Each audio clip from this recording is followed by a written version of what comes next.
So we're still in the middle of this series in 2 Corinthians. We're smack in the middle of it. I guess we're more than halfway now.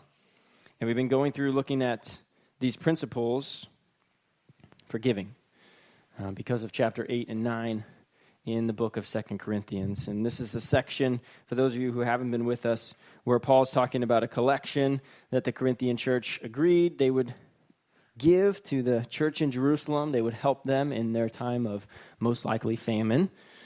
They would collect this offering, and then they would give it to them to help the Christians in Jerusalem survive. And we said that this is the way that God provided for the Christians in Jerusalem. Even knowing they were going to go through this difficult time, he used the Gentile churches to do it. And Paul and Titus and some other brothers, apparently, Timothy, were going around, and one of the things they were doing as they were going from church to church is asking them, do you want to help with this? Do you want to be a part of this? And they're giving their recommendation. We think you should want to be a part of this. So we've been going through these two chapters where Paul's reminding them of this gift that they said they would give. And we've been just pulling out different principles for giving. So not a push, not a guilt trip, not a you should be giving because it's a good Christian thing to do, but just a looking at how did Paul instruct the Corinthian church to give, and then maybe taking some principles from that and looking at our own life and saying, are we giving that way, or do we treat giving that way? So the first thing we looked at in chapter 8, I'll just run through these principles real quick. First one, give yourself first to the Lord. That's what Paul says the Macedonian churches did. They said, God, what do you want us to do? And they felt like God was telling them, you should get on board with this. So they did. But the first thing they did was they went first to the Lord. Principle number 2 from chapter 8 that we pulled out was Christ is the foundation or the example for your giving. Paul says to the Corinthians, if you're looking for a reason to give, you want to know why? Because Christ gave everything. He's your example. He's your foundation. Why give it all? Because that's the example of the guy that we claim we follow. A couple weeks ago, we talked about giving according to your means, which doesn't mean giving only out of what you have left, but reality is it means realistically being truthful and honest about what is it that I need, what is it that I want, evaluating that, and then giving out of your means, giving out of what you have, not out of what you don't have. Last week, we got really practical. Last week, Paul was talking about practically how is the money going to be transferred from Corinth to Jerusalem? How are we going to get it there, and how are we going to know that it's going to get there safely? And he just talked really practical, and I think gave a pretty cool example for us that we just don't have to have blind faith when we give. We don't just have to hand out money and say, well, I gave it. God told me to. I gave it, so that's just it. We can actually make sure that the people that we're giving to are approved people, that they're handling the things that we give well, and that those approved people look like people that seek to be honorable in the sight of God and in the sight of men. Those are the people we're looking for when we're talking about who should we give to and making sure that it's going to be managed the right way. Now, some of you have been kind of listening to this whole series and you've been going, okay, fine principles, no big deal. I hope you see them in the text. Maybe some of you are like, yes, these make sense. I get it on, they make logical sense. I get all that stuff. But I got to just be honest. It's not really a principles problem. Like I get that, like generally the Bible says you're supposed to give. And I get like there's more logical, better ways to give than just handing out money and hoping it goes to a good place and not knowing who you're giving it to. All that stuff makes sense, but maybe if some of us were really honest, we would just kind of say, it's not really a principles issue. It's really, I just don't want to. Like, there's nothing inside of me that's like, I want to give. Like, I've worked really hard for what I have, and I just want to give it away. And so like at the very core of this whole discussion, you're just like, all those principles are great. The problem is I just don't want to. The desire's not there. The eagerness, the willingness is not the same as the Corinthian church seems to have to support the Christians in Judea. So today we're looking at what does it look like to desire, or where could that desire to give actually stem from? So the fifth principle that we'll look at today, the key is desiring to give, but how do you even get to that place of feeling like I even want to at all? Some people, this I thought was really interesting. When I was looking at these passages, in Romans chapter 12, one of the spiritual gifts is giving. I don't know if any of you know anybody who has a spiritual gift of giving. I never knew what this literally looked like until we went to Austria. My wife and I spent 13 months in Austria doing missions work. And when we were there, one of the missionaries that was a part of our team, that dude was gifted in giving. So much so, I mean, this is the difference. He was so gifted in giving. They didn't make anything. Like, they were missionaries, so, like, you don't make any money as a missionary, just so you know. But even what they did have, he was, like, constantly trying to give it away. Let me buy this for you. Let me give you this. If they got stuff, like, donated to them because they were missionaries, he was, like, trying to give it away. So much so that we had conversations with them, him and his wife, where his wife was like, if he gives away one more thing, like, we are not going to be able to survive. We are not going to live. Like, this is ridiculous. Like, we fundraise money, and then we don't have enough to live because he's just giving it away. And he was. Like, it was like at every chance, every opportunity he had to, like, give what he would give it. And it wasn't until him that I realized that somebody could actually be gifted in giving. I never knew what that looked like before. So maybe you're more like me and you struggle with desire. What does it actually look like to want to give? So that's what we're going to look at here in chapter 9, the first few verses here. So 2 Corinthians chapter 9. We're looking for principle number 5 and the key to desiring to give. I'll point it out to you as we go. Paul says this, now it is superfluous for me, or meaningless, some of your translations might say, for me to write you about the ministry for the saints. Okay, he's like, we've talked about this already. I'm not going to tell you over again. And here's the reason why. He says, verse 2, for I know your readiness. If you have a Bible and a pen, you can circle readiness or underline it, or if you're in a Bible app, you can highlight it. For I know of your readiness, of which I boasted about you to the people of Macedonia, saying that Achaia has been ready. Circle that or underline it or highlight it. Since last year. That word ready, you might want to write desire next to it. Because that word in the Greek doesn't necessarily mean to be ready as in like to be prepared ahead of time. That word means they wanted to. They had the desire. They had the eagerness. He's saying in verse 1, I don't need to tell you again about this offering to the saints in Jerusalem. Why? Because I already know that since last year, you guys have already been desiring to do it.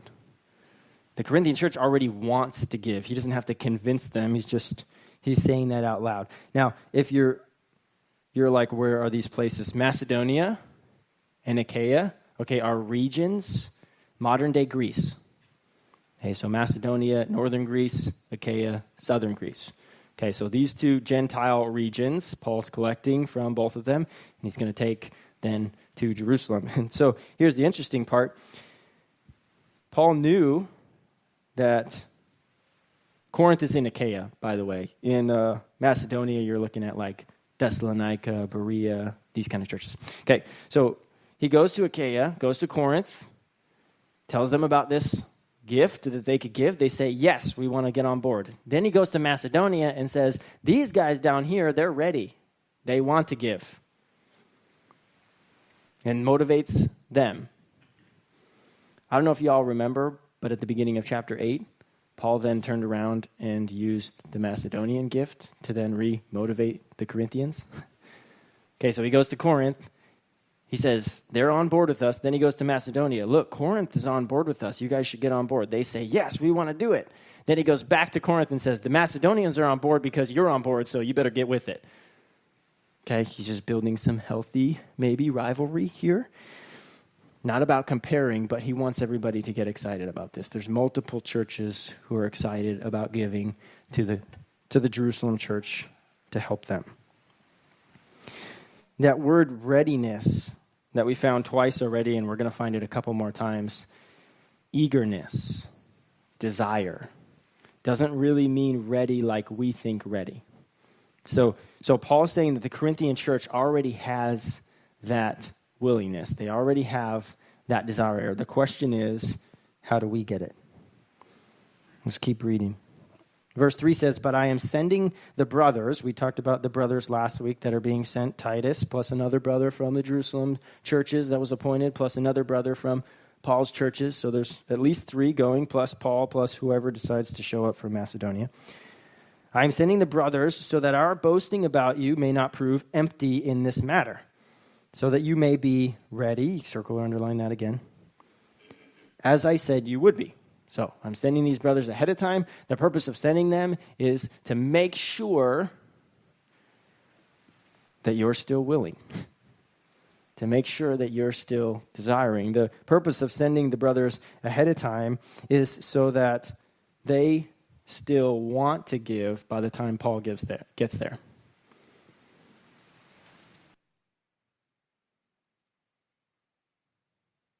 And then in verse 4, Paul says, otherwise, if some Macedonians came with me and found that you were not ready or willing, you can circle or underline or highlight that again, we would be humiliated, to say nothing of you, meaning you would be more humiliated for being so confident.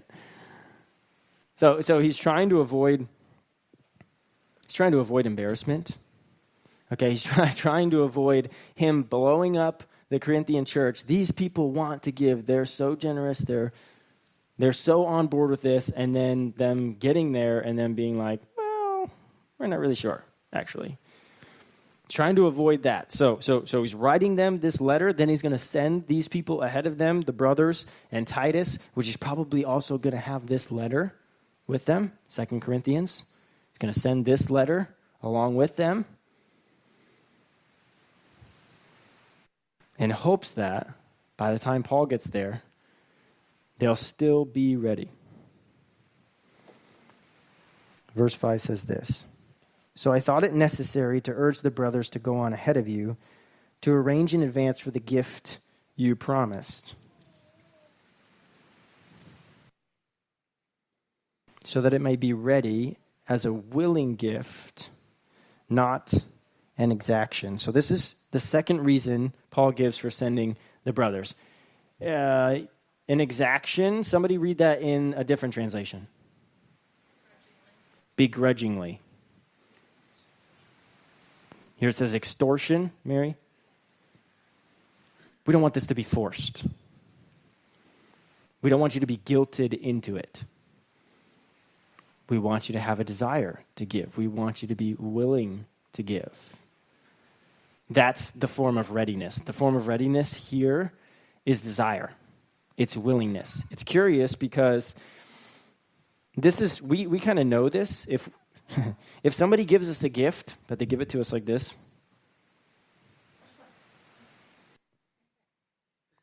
Are we like, yeah, give me that. That's great. You're so nice. No, that's not the goal. That's not what Paul's going for. He's not going for, and here's the crazy thing is that the Christians in Jerusalem, they're never going to see it. This is Paul holding the Corinthian church accountable.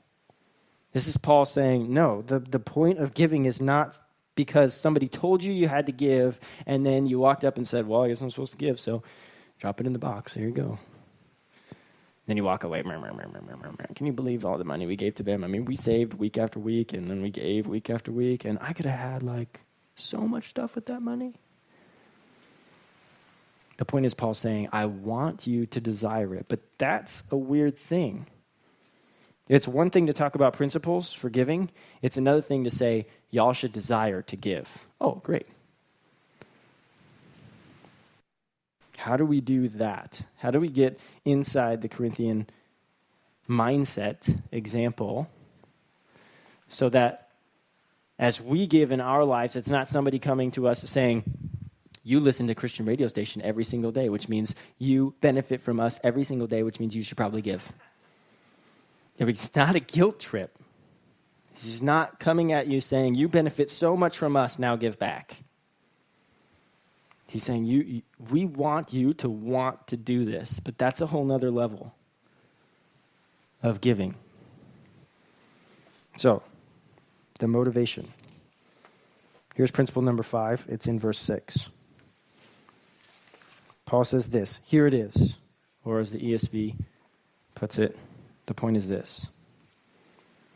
Whoever sows sparingly will also reap sparingly. Whoever sows bountifully or abundantly will also reap bountifully or abundantly. So desire is motivated by sowing and reaping. A lot of people don't ever get giving because they never get this principle. Whoever sows sparingly will also reap sparingly. Whoever sows abundantly will also reap abundantly. People have all kinds of different reasons for not giving. Some people, they work part-time, and they live paycheck to paycheck. And they're like, I live paycheck to paycheck. Look, there ain't nothing left. At the end of the day, I just practically, I can't give because ends wouldn't be met. Okay. If you think that you can't give because you won't have enough, one of two things is true. Either you're not living according to your means, or you haven't figured out this principle. Whoever sows sparingly will also reap sparingly. Whoever sows abundantly will also reap abundantly. That makes no sense if the mindset is, I can't give because I won't have enough.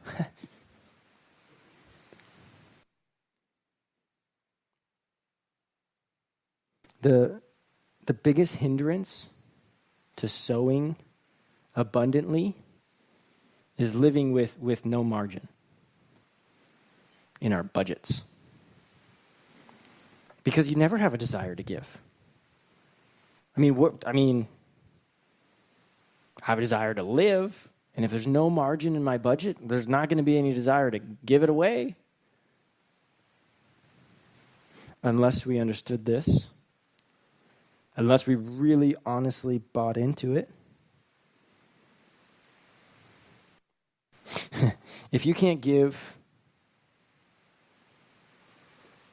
a couple weeks ago, 2-3 weeks ago, we talked about giving according to your means.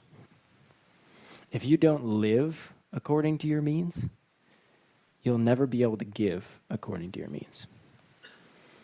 It's the distinction between what I want and what I need. My wife and I, on Black Friday, because I thought it would be fun, we went to the Kia dealership. And we were going to buy a new car. And we didn't end up buying a new car because they didn't come down to the price I wanted.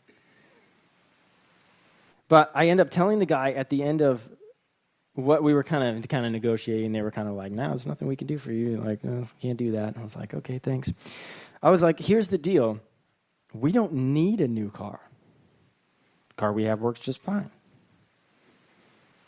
I would like not to have a car with 96,000 miles on it, but I don't need a new car. And the guy was like, oh, what do you mean? I was like, we don't need it. Like, our car runs. It's fine. Like, if you can make me a deal and give me the right price, I will buy a new car from you, but we don't need it. So, like, if we get up and walk away, we're still going to go drive to work the next day, and we're not going to be inconvenienced at all. There's no problem for us. Like, the only motivation to be here is the right price. And when they didn't like that, so we walked away. But it's discerning between what do we actually need versus what do we want. We could have fit it in our budget, but we didn't need it. I definitely didn't need it at the price they wanted to sell it to us at. Some people say we don't give financially because we give in a whole bunch of other ways. Great. Continue sowing time. Continue sowing energy. Continue sowing love and truth and encouragement. Continue sowing consistency and presence with people. Continue sowing all those things. That is great. Sometimes I feel like people use that as an excuse not to allow their financial part of their lives to be under the realm of God's control. We give so many other ways. We don't need to give financially. I just want to hold on to this one. God can have all that stuff. I'm not saying it is. I'm just saying some people, they won't give because it's too hard of a conversation to have with their spouse. Hey, how come we don't give? I don't have that conversation. So I'll just say, well, I'm going to show up to serve and I'm going to volunteer and I'm going to bring a whole bunch of stuff when we have meals and I'm just going to do everything else so that we don't have to actually give financially. Now, there are, like I said, a ton of other ways that you can give. And none of those ways are discounted. I'm just saying for the Corinthian church, there was a time where giving for them was financial. And it should be at least a possibility for our lives. If God says, this is what I want you to give and this is how I want you to give it, the first principle, just give yourself first to God. What is it that you want me to do? And if you want me to do it, I'll do it.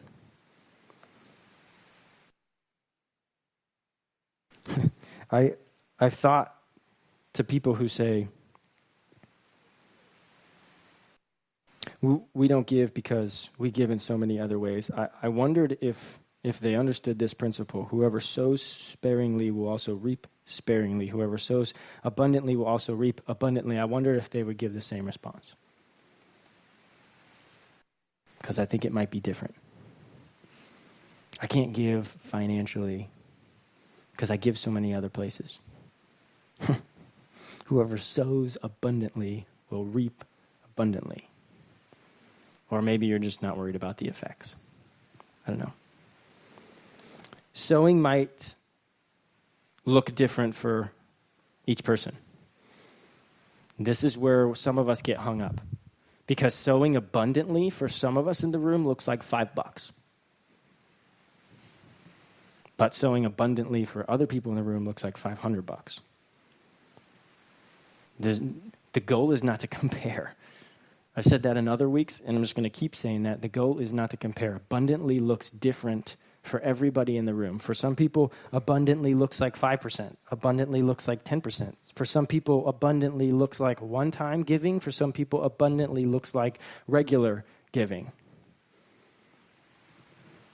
I don't know what it is for you. You're the only one who knows what it is for you in God. The goal is not to compare. The goal is to be realistic. Where are we at? What can we give if God's asking us to give? Desire is motivated by this principle. If we understood it, it'd be a whole lot easier to be motivated by it. One last thing. And this is also what hangs us up. But we get this in so many other areas of life. Somehow we don't always accept it in the financial area of life. Okay, you don't always reap the exact same thing you sow.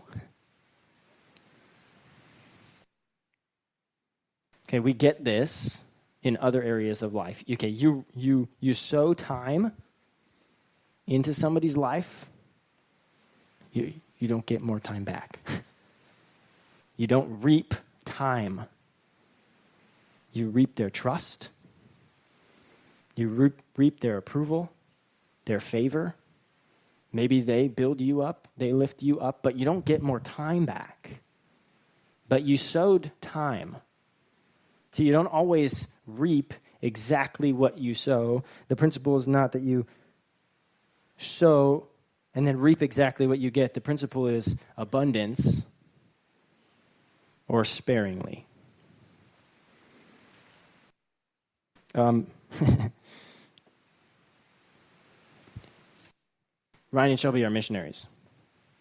Okay, if somebody gives Ryan and Shelby money on their mission, okay, this is not how it works with missionaries. They don't take your money and then go and then come back and say, here's more of what you gave to us. Okay, they don't give you more money back because you financially supported them. It's not how it works. You sow financially. You gain back being a part of the kingdom of God, his work across the world. Okay, we get this in so many other areas of life, but for some reason, we want it to be that if we put money in the box in the back, or if we donate to this charity or that place that we support, we want it to come back to us monetarily, financially. And if we don't get it back, we're like, well, either the Bible's wrong, or like, I'm just going to get it someday in heaven, and I'm not willing to make that trade-off because I got to live right now, or something else strange. Okay, open your eyes. See bigger picture. Then if I sow this, I get the exact same thing back and more of it. It's not always going to be that. Sometimes it will be. I shared the story a couple weeks ago about us giving money to one of the Austrians that we got close with when we were there. And then 24 hours later, we had more of that in our bank account.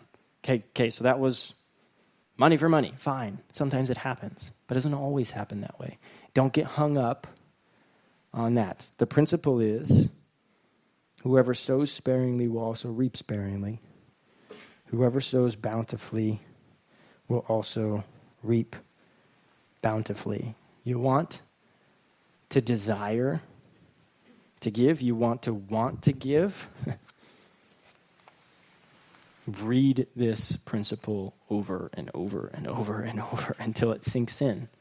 This is how God built his world, his kingdom. This is the standard by which he functions. Pray with me.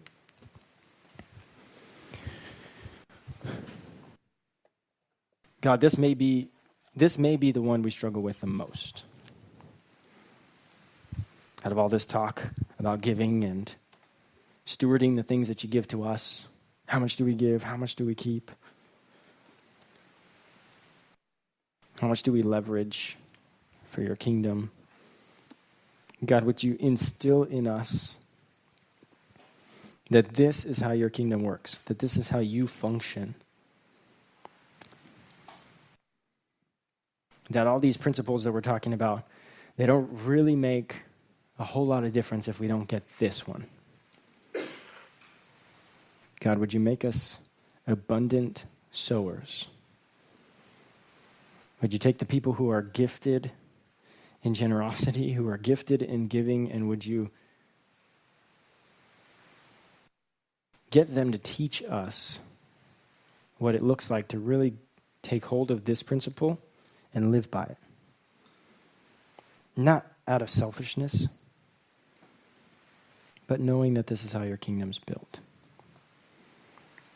Father, thanks that you sowed the life of your Son so that hundreds, thousands, millions of people could live in your presence, could experience the blessing of knowing you, what value you placed in us, that you would be willing to sow your own Son to reap the church, people who follow you. Show us how deep this principle goes in all of our lives. Thanks for Jesus. In his name.